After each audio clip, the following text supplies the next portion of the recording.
నమస్తే, welcome to our channel. Praja Shanti party అధ్యక్షుడు K A Paul అయితే మెగాస్టార్ చిరంజీవి పైన, అదేవిధంగా పవన్ కళ్యాణ్ గారి పైన అయితే కీలక వ్యాఖ్యలు చేశారు. మరి పవన్ కళ్యాణ్ చిరంజీవి గారు కలిసి డ్రామాలు చేస్తున్నారని, 70 ఏళ్ల వయసులో చిరంజీవి గారు మతి తప్పి మాట్లాడుతున్నారని అన్నారు. మరి వీళ్ళిద్దరి డ్రామాలో చంద్రబాబు గారు ఇరుక్కున్నారని చెప్పి ఆయన వ్యాఖ్యానించడం జరుగుతుంది. మరి నిజంగానే పవన్ కళ్యాణ్ డ్రామాలు వేస్తున్నారా, చిరంజీవి గారు నిజంగానే తప్పుడు వ్యాఖ్యలు మాట్లాడుతున్నారా, ఏంటి తెలుసుకునే ప్రయత్నం చేద్దాం. దీన్ని పూర్తిగా విశ్లేషించడానికి మనతో పాటుగా ఉన్నారు అనలిస్ట్ అశోక్ కుమార్ గారు. నమస్తే అండి అశోక్. అశోక్ గారు, ఏంటండి చెప్పండి.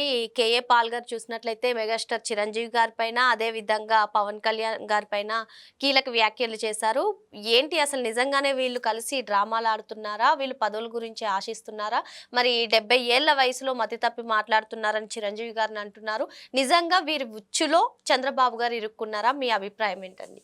మంచి క్వశ్చన్ అనే దానికంటే ముందు మీరు అడిగిన దాంట్లో చిన్న సవరణ చేయాలనుకోండి. ప్రజాశాంతి పార్టీ అధ్యక్షుడు అన్నారు కదా, ఈ మాట నేను 10-12 ఏళ్ళ నుంచి వింటున్నా. అసలు ప్రజాశాంతి పార్టీ యొక్క గుర్తు అంటే ఎలక్షన్లో పార్టిసిపేట్ చేయడానికి ఒక సింబల్ ఉంటుంది కదా, ఆ మధ్య హెలికాప్టర్ అంటా ఉన్నారు, ఈ మధ్య ఏదో మార్చారంట సంథింగ్, అదేదో కూడా గుర్తులేదు. ఎందుకంటే అది నోటీసులో లేని పార్టీని అంత గుర్తుపెట్టుకోవాల్సిన పనిలే, అంత అక్కర్లేదు కదా. ఈ విషయం మీరు అడిగిన దానికి సూటిగా చెప్పేదానికి ముందు కొంచెం ఉపోద్ఘాతం చెప్పాలనుకున్నా ఈ కేఏపాల్ గురించి. కాబట్టి ఈయన్ని ఎవరు పట్టించుకునే పని లేదు. లాస్ట్ 1 month లోపు ఒక 3 to 4 times కూడా ప్రెస్ మీట్లు పెట్టినారు, ఎప్పుడు పట్టించుకునే పనిలే. కానీ నిన్నటికి నిన్న అంటే మీడియా హైలైట్ చేయట్లేదని చిరంజీవి గారిని ఇన్వాల్వ్ చేశారు, పవన్ కళ్యాణ్ గారిని ఇన్వాల్వ్ చేశాడు, అది పరుష పదజాలంతో. దాంతోపాటు బీసీలు, ఎస్సీలు, ఎస్టీలు అని అంటే కులాలని ప్రేరేపించే విధంగా మాట్లాడుతున్నాడు. ఇదంతా చూసి దీన్ని బట్టి ఎవడరా చలిగాల్చుకుంటున్నాడు అంటే వైసీపీ వాళ్ళు, సాక్షి వాడు. వాస్తవంగా చెప్పాలంటే కేఏ పాల్ వాళ్ళ అన్న డేవిడ్ రాజు, వీళ్ళు ప్రపంచంలో కల్లా ప్రసిద్ధిగాంచినారు ఒక్కగానొక టైంలో. డేవిడ్ రాజుకి బాగా పేరు వస్తుందని చెప్పి ఆయన్ని అప్పుడున్నటువంటి ఒక ముఖ్యమంత్రి ఎలిమినేట్ చేశాడు, ఉన్నది చెప్పుకోవాలంటే. తర్వాత కేఏ పాల్ వెలుగులోకి వచ్చాడు. ఒక రియల్ ఎలివేషన్గా ఒక రేంజ్, ప్రపంచంలో కల్లా నెంబర్ 1 రేంజ్కి వెళ్తూ ఉన్నాడు కేఏ పాల్. ఆయన్ని మెదడు చితికిపోయే విధంగా పోలీస్ స్టేషన్కి తీసుకెళ్ళి వాళ్ళ అన్నను చంపినాడు అని చెప్పి, వాళ్ళ అన్నను ఒకరు చంపుతారు, కేఏ పాల్ పైనే ఆ కేసు వేసినారు. ఆయన లైఫ్లో ఎన్ని విషాద గాథలన్నీ జరిగాయి. దీనికి అంతటికీ కారణం ఎవరు? ఈ వైసీపీ మూలాలు. అప్పుడు ఉన్నటువంటి ముఖ్యమంత్రి మైండ్ ఆ రోజు నుంచి చిప్పు ఎగిరిపోయింది. అప్పుడెప్పుడు గతంలో గొప్పోడు కావచ్చు, ఆయన చేసిన వ్యాఖ్యలు ఒకటి చేశాడు, నేను చంద్రబాబుకి బిల్ గేట్స్ని పరిచయం చేశాను, వాళ్ళు నా కాళ్ళ కాడ ఉండేవాళ్ళు, ఇలా మాట్లాడినాడు. అయితే ఈ రోజున డొనాల్డ్ ట్రంప్తో మీట్ అయ్యే దమ్ము, ధైర్యం, ఆ యొక్క పాసిబిలిటీ ఉందా కేఏ పాల్ కాడ? లేదా ఇదే బిల్ గేట్స్తో మీట్ అయ్యే ఛాన్స్ ఎట్టు పక్షంలో లేదు. గతం గొప్ప కావచ్చు, మా తాతలు నేతులు తాగారు, మా మూతులు వాసన చూడండి అని చందాన గతంలో ఈయన చేసిన గొప్ప ఇప్పటికీ చెప్పుకుంటా పోతా ఉన్నాడు. అయితే నిన్న చేసిన వ్యాఖ్యలు నేను చెప్పాను కదా, ఆల్రెడీ మెదడు చితికిపోయి పనికి రాకుండా తయారైనాడు. నిన్న ఏమన్నాడంటే, చిరంజీవి గారికి రాజకీయ ఆకాంక్షతో మళ్ళీ రాజ్యసభ ఎంపీగా ఎన్నికవ్వాలని చెప్పి ఈ యొక్క ఫ్యామిలీ మొత్తం, మెగా ఫ్యామిలీ మొత్తం ఇన్వాల్వ్ అయ్యి ఈ 2 రాష్ట్రాల్లో మెగా ఫ్యామిలీ వల్ల చాలా ఇబ్బంది పడినాయి అనే రీతిలో లైన్ తీసుకొచ్చాడు. చిరంజీవి గారు ఆయన పర్సనల్ విషయాలకు కూడా, సొంత విషయం కూడా ఒక మాట మాట్లాడితే ఈ యొక్క సాక్షిలో ట్రోల్ చేస్తూనే ఉన్నారు. మనసులో ఒకటి పెట్టుకొని బయటకు ఒకటి చెప్పే వాలకం కాదు చిరంజీవి గారిది. ప్రతి ఒక్కరి జీవితంలో ఉంటాయండి, మంచి చెడు ఉంటాయి, అది కూడా ఓపెన్గా చెప్పాడు చిరంజీవి గారు. ఇదే విధంగా ఆయన ఏం చెప్పాడంటే, నా జీవితంలో ఇంకా రాజకీయాలు టచ్ చేయను, నాకు ఏ రాజ్యసభ ఎంపీ సీటు కూడా నాకు వద్దు.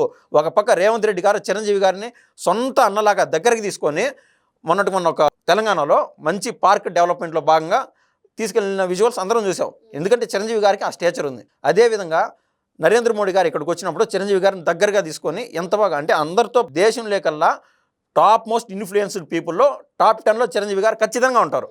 ఆ స్కోప్ చిరంజీవి గారి కాడ ఉంది.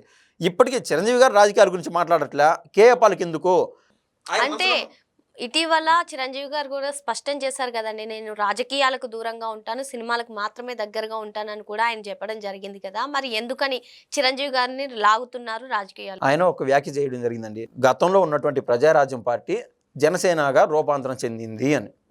నా తండ్రి ఆయన ఏదన్నా చేయలేని పనుల్లో, చేద్దామని ఆశగా ఉన్న పనుల్లో నా కొడుకు చేస్తున్నాడు అని గర్వపడతాడు. ఏ విషయంలో అయినా సరే ఆయనకు ఏదో పాసిబిలిటీ లేక చేయలేకపోయినప్పుడు నా కొడుకు ఈ పేరు తెచ్చుకున్నాడు, ఇంత గట్టిగా ఉన్నాడని చెప్పి ఒక తండ్రికి పుత్రోత్సాహం ఉంటుంది. పవన్ కళ్యాణ్ అంటే ఈయనకు సొంత తండ్రి లాగా, అన్నగా వచ్చు, కానీ చిన్నప్పటి నుంచి తండ్రి లాగే చూసారండి. ఆ యొక్క ఆప్యాయతతో, ఆ ఫీలింగ్తో చెప్పినాడు చిరంజీవి గారు. దాంట్లో తప్పే ఉంది? ఆయన మంచి చేయాలని ముందుకొచ్చాడు, 18 ఎమ్మెల్యే సీట్లు గెలిచాడు, ప్రజలకు ఏదో చేద్దామనికి వచ్చినాడు. కానీ ఈ రాజకీయాల్లో ఇమ్మడలేక చాలాసార్లు చెప్పాడు, నాకు ఈ రాజకీయ సరిపోదు, ఇమ్మడలేను అని. చిరంజీవి గారు అనుకుంటే ఇంక ఏ లెవెల్కైనా వెళ్ళింటాడు. గతంలో మనం చూసాం, బీజేపీ 1982లో కేవలం ఇద్దరు ఎంపీలు కేవలం ఇద్దరు ఎంపీలు, ఒకరు ఎల్కే అద్వానీ, మరొకరు వాజ్పేయి. ఆ టైం నుంచి డెవలప్ అయ్యి కన్నుచూపు మేరలో వేరే పార్టీకి అధికారం రానంత రేంజ్లో కనీసం 20 ఏళ్ళు పడుతుంది ఒక అద్భుతం జరగాలంటే. బీజేపీ నెంబర్ 1కి వచ్చింది. అటువంటి స్కోపే చిరంజీవి గారికి ఉన్నింది. కానీ ఇంక ఈ రాజకీయాల్లో ఇమ్మడలేను, వాడిని వీడిని బూతులు తిట్టాలని నా వల్ల కాదురా స్వామి అని చెప్పి ఆయన విరమించుకున్నాడు. ఆయనపైన ఈయన చేయడం ఇది సరైంది కాదు. ఆయన చేసిన తప్పల్లా ప్రజారాజ్యం పార్టీ, జనసేన అనే పదం వాడినాడు. దానికి ఇంక సోషల్ మీడియా గురించి తెలిసిందే, ట్రోల్స్ ఇవన్నీ. ఈ క్రమంలో పవన్ కళ్యాణ్ గారి గురించి కూడా మాట్లాడుతూ, పవన్ కళ్యాణ్ గారు ప్రస్తుతం ఆధ్యాత్మిక యాత్రలో ఉన్నారు కదండి, దాని గురించి కూడా తప్పుడుగా మాట్లాడారు కేఏ పాల్ గారు. అసలు ఆధ్యాత్మిక యాత్ర గురించి అలా మాట్లాడడాన్ని అసలు ఏ విధంగా చూడాలి? ఇదే మాట ఇంకెవరైనా మాట్లాడంటే ఒక కేఏ పాల్ కాకుండా, అంటే కేఏ పాల్ అంటే ఎవరికో భయపడి, ఒక్క మాట మీరు స్పష్టంగా అర్థం చేసుకోండి, మన దేశంలో ఎంత పెద్ద నాయకుడినైనా 1.5 రోజులో 2 రోజుల్లోనూ ప్రజలు భూస్థాపితం చేయగలుగుతారు. అంటే ఫిజికల్గా కాదు, వాడు బతుకున్నా చచ్చిపోయినట్టే. ఒక రోజుతో పేరు వెళ్ళిపోతుంది. గతంలో మనం చూసాం, ఎన్డీ తివారీ అని చెప్పి ఏబిఎన్ వాళ్ళు బయటికి తీసుకొచ్చారు. ఉమ్మడి రాష్ట్రంలో గవర్నర్ కార్యాలయంలో ఆయన చేసిన నిర్వాకం తర్వాత ఆ పదవి నుంచి బర్తరఫ్ అవ్వాల్సి వచ్చింది. ఒక్కరోజే గవర్నర్ హోదా అంటే ఆ రేంజ్. తర్వాత ఆయనకి రాజకీయ జీవితం కాదు కదా, ఒక ఏ పార్టీ కూడా ఆయన గుర్తించలో గౌరవించలే. అటువంటి వాళ్ళకి కూడా ప్రజల చేతల్లో వాళ్ళ పవర్ ఉంటుంది. అటువంటిది ఈ కేఏ పాల్ ఎంత, పవన్ కళ్యాణ్ గురించి కన్నా ఎవరైనా మాట్లాడితే ఈ టైంకి వాళ్ళు ఇండ్ల ముందు ఈ ఫ్యాన్స్ అందరూ ఉండేవాళ్ళు. కానీ నేను ఆల్రెడీ చెప్పినట్టు కేఏ పాల్కి మతిస్థిమితం కోల్పోయి ఈ వ్యాఖ్యలు చేస్తున్నాడు. దాన్ని నేను ఏ విధంగా చూస్తానంటే, నువ్వు ప్రతిసారి నా బీసీలు, నా ఎస్సీలు, నా ఎస్టీలు, నా ముస్లిం సోదరులు ఇలా అంటున్నారు. మరి ఓసీలు మేము మనుషులం కదా, నాది ఏ కులమో పక్కన పెడదామండి, మేము మనుషులం కదా. గతంలో ఎవరో ఏదో తప్పులు చేసినచ్చు కాక ఈ కాలంలో కూడా ఓసీలు డబ్బులు లేక ఒక చోట ఏదన్నా మెరిట్ చూపించి 78 మార్కులు ఒకటికి వచ్చింటాయి. టాప్ 6 మందికే సీట్లు వచ్చింటాయి అనుకోండి, 78 మార్కులు వచ్చిన వాడికి అక్కడ సీట్ రాదు. వాడు కర్మ అది, సరేరా నాయన అని చెప్పి వాడు వేరే అవకాశం వెతుక్కుంటూ ఉంటాడు. అందరికీ రిజర్వేషన్స్ ఉన్నాయి. రిజర్వేషన్స్ ఉండి కూడా ఓసీలని తిట్టొద్దు, మీ పనులు మీరు చేసుకోండి, వీళ్ళ పనులు వీళ్ళు చేసుకుంటారు. దీన్ని ముడిపెట్టి హిందుత్వానికి క్రిస్టియానిటీగా మార్చుకొని ఈ జగన్మోహన్ రెడ్డి శైలే. ఆయన కేఏ పాల్ చేసిన ప్రతిసారి వ్యాఖ్యలో చూడండి ఏమంటాడంటే, కేఏ పాల్ మొన్న వైజాగ్లో పోటీ చేశాడు ఈ యొక్క భరత్ పైన. బాలయ్య బాబు అల్లుడు ఉన్నారు కదండి, ఆయన పైన పోటీ చేశారు. పోటీ చేసినప్పుడు 3 లక్షల ఓట్లు వచ్చినాయి గతంలో భరత్కి. ఈసారి ఎందుకు వచ్చాయి, మేము క్రిస్టియన్స్ ఎంతమంది ఉన్నామంటే, క్రిస్టియన్స్లో ఎంతమంది స్నేహితులు భరత్కు ఉంటారు, ఎంతమంది టీడీపీ వాదులు ఉంటారు, ఇదంతా క్యాలిక్యులేషన్ కదా, నీకు ప్రతిసారి కులమేనా, ఇది ఇలాగనే ఉంటే దీన్ని వేరే రూట్లో మేమైతే సమాధానం ఖచ్చితంగా చెప్పాల్సి ఉంటుంది. ఇంకా చూసుకున్నట్లయితుంటే ఆమ్ ఆద్మీ పార్టీ గురించి కూడా కీలక వ్యాఖ్యలు చేయడం జరిగిందండి. ఆమ్ ఆద్మీ పార్టీ ఓడిపోలేదు, దీనిపై నేను సుప్రీంకోర్టుకు వెళ్తానని కూడా ఆయన వ్యాఖ్యలు చేశారు. అసలు ఏంటి?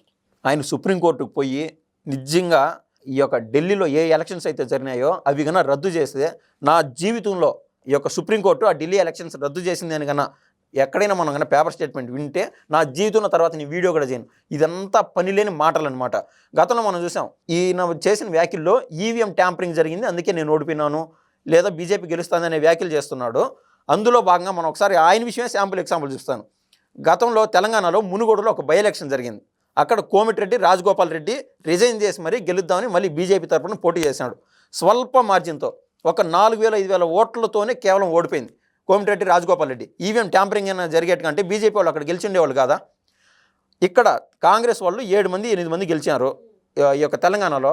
బీజేపీ వాళ్ళు కన్నా అనుకుంటే 6 మంది ఎందుకు గెలుస్తారు? కాంగ్రెస్ వాళ్ళు 6 మంది గెలిచే ఛాన్స్ లేదు కదా.